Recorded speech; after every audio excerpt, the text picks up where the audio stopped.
In Egypt, Pharaoh feared a prophecy. A Hebrew child would destroy his throne. The king ordered the death of every boy. Guards searched every home. Moses' mother feared for her son. In secret, she hid him from the guards. The danger grew. She built a small basket, hoping to save his life. With a breaking heart, she placed him in the river's currents.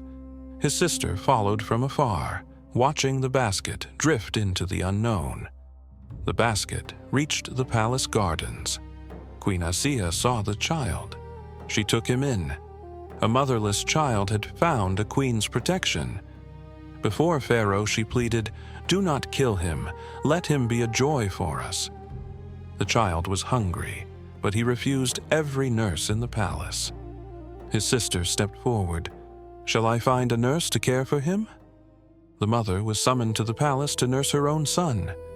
She held him again. At her touch, the baby became calm and still. God restored the child to his mother. His promise was true. Years passed. Moses grew into a strong prince with a seeker's heart. One day, he left the palace to see the suffering of his people. He saw an Egyptian guard beating a Hebrew man. A struggle began. Moses struck the guard to defend the weak. The man fell dead. Regret filled his soul. "My Lord, forgive me, for I have sinned." The next day, he walked in fear, knowing his secret was dangerous. He found the same man fighting again. The man cried, "Will you kill me too?" The secret was out. Pharaoh ordered his death. Moses had to flee. A man warned him, "Moses, leave now. The guards are coming for you." He fled into the deep desert alone, leaving everything behind. Exhausted and hungry, he walked toward Midian, seeking God's help. At a well in Midian, he found shepherds and 2 waiting women. Moses stepped forward and drew water for them with great strength. Resting in the shade, he prayed, "My Lord, I am in desperate need." One woman returned shyly, "My father invites you to reward your kindness." Moses followed her, a stranger walking toward a new life. The old man of Midian reassured him, "Fear not, you are safe now."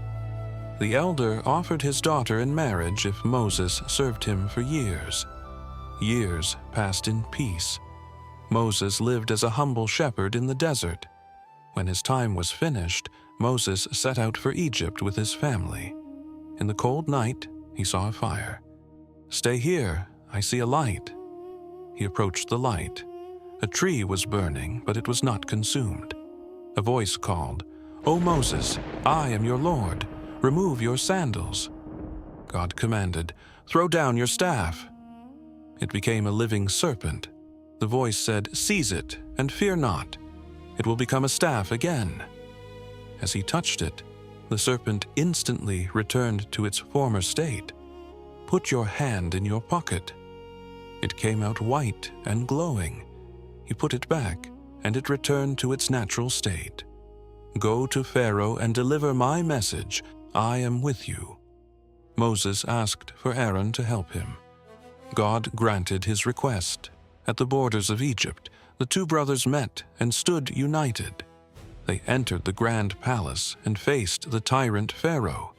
Moses spoke, "We are messengers from God. Let our people go." Pharaoh mocked him, "Show us a sign if you speak the truth." Moses drew his hand forth, and it shone bright before everyone. Pharaoh called his sorcerers. They cast ropes that looked like snakes. Moses cast his staff. It swallowed every illusion they had made. The sorcerers fell in prostration, believing in the God of Moses. Pharaoh's rage exploded. He threatened to punish them all. They stood firm. Their faith was stronger than his threats. Pharaoh declared a cruel end for those who followed Moses, but the believers refused to turn back from the truth. In the dark of night, Moses led his people out of Egypt. Pharaoh's army chased them. They were trapped by the sea. Moses raised his staff. and the sea split into two massive walls. They walked through the sea, guided by faith across the dry path.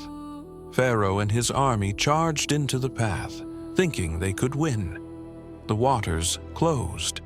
Pharaoh and his entire army were lost forever. The people stood in silence. They were finally free. But new trials awaited them in the desert. Their faith would be tested. Why did they build a golden idol? Who led them astray? This is only the beginning. Subscribe to see the next chapter. If you are interested in the stories of the prophets, don't forget to subscribe and follow for more of the most inspiring and powerful stories.